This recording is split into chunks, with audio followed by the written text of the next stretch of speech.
key to my success is probably different from most people. I was raised in an undesirable type of environment. Actually, I lived in a condemned house with no running water, no electricity, no plumbing. I was a street person when I was 15 years old. And I decided that what I was going to do the opposite of what everybody else was doing. Sometimes we talk about diseases, we talk about AIDS, we talk about heart disease, we talk about cancer. I believe strongly those are not the killing diseases. I believe the killing diseases are called hardening of the attitudes. It's called stinking thinking. So sometimes I think we just need to check up from the neck up. I think in order to have more, we must become more. I think in order for things to change, we must change. I tell people, never be bitter, always be better. Never be a warrior, always be a warrior. You know, there's a difference between a winner and a whiner, you know. Even when I was poor, I knew I was going to be wealthy. A lot of people go out there every day and they major over minor things and they complain about things that they can't control. And what happens is that when I go out there every day, I just want to hit a home run. But the key is I decided many years ago that no matter what I touch, whether it be a business opportunity or a person, I was going to make that person or opportunity better than when I found it. And although coming from where I came from, I was a millionaire when I was 27 years old. And a lot of people, you know, said to me, you'll never make it, you're going to be in prison, you're going to do this and that.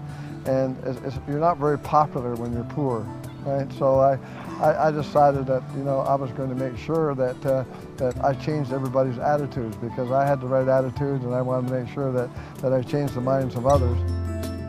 I got involved in a big company, and I became the #1 marketer in the world. As a matter of fact, I hold right now 3 world records in different things that I've done. I've never been #2 at anything I've ever done in my life.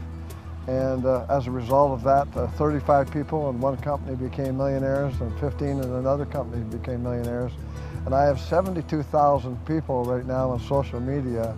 And my new book, The 8th Grade Millionaire, it's on Amazon right now. People are buying it like crazy. It's going to be a New York bestseller. All the money that comes in from the book does go to charity.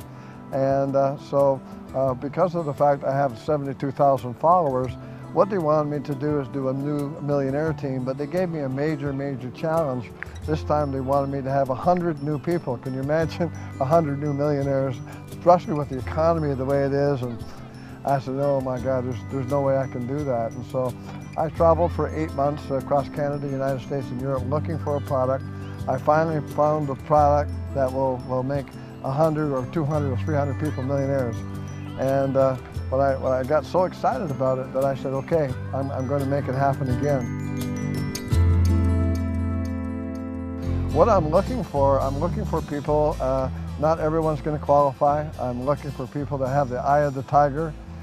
Maybe there's always a reason why you want to do something. Maybe you're not happy with the vehicle you drive. Maybe you're not happy with the address or where you're residing. Maybe you're not happy with the relationship.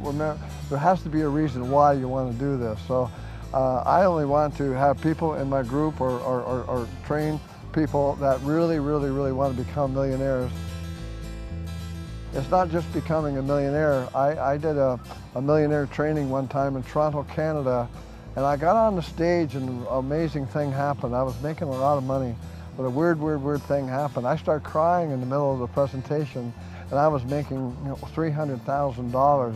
What had happened is that I had so many people that that I made rich in a short period of time, that they went from a Timex to a Rolex, and from an outhouse to a penthouse, and from a Pontiac to a Cadillac, and some of them got the Mr. T starter kit, and they didn't grow as a person as their income grew, and pretty soon their income come back down to where they are. And people that were not big drinkers, some of them became alcoholics. People that didn't do drugs, some of them started doing drugs. As a matter of fact, one of my friends overdosed and died. And so I wanted to do something with personal growth and personal development. I decided that I wanted to be a mentor to the industry. And what I do is when I get people involved in the business, I find out what the blueprint is. What do they want? Do they want a new car? Do they want a new house? Do they want a new relationship? I find out about them, and then we do a plan to make that thing happen with them. I do all the work for you. You basically, you don't have to quit your job. You don't have to do any of those things. You can remain doing what you're doing, and I will work with you and guide you through the process.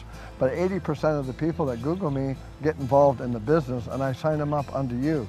I physically do not sign people up under me.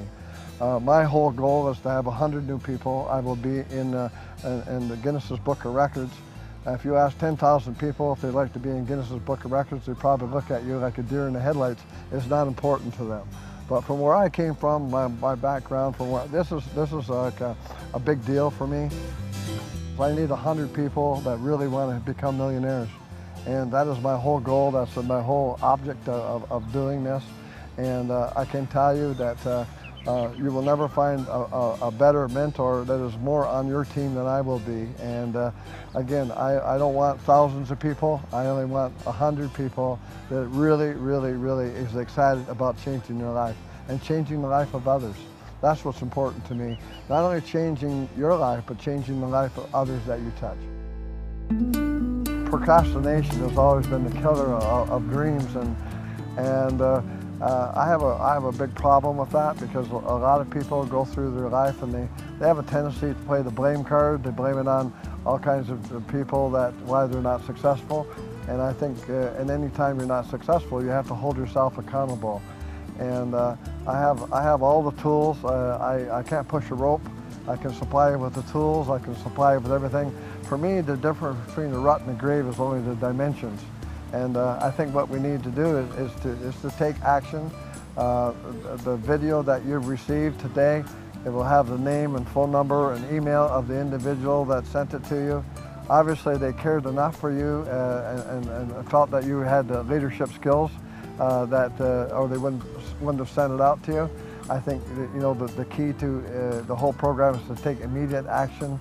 If I were you, I would be dialing that number right now.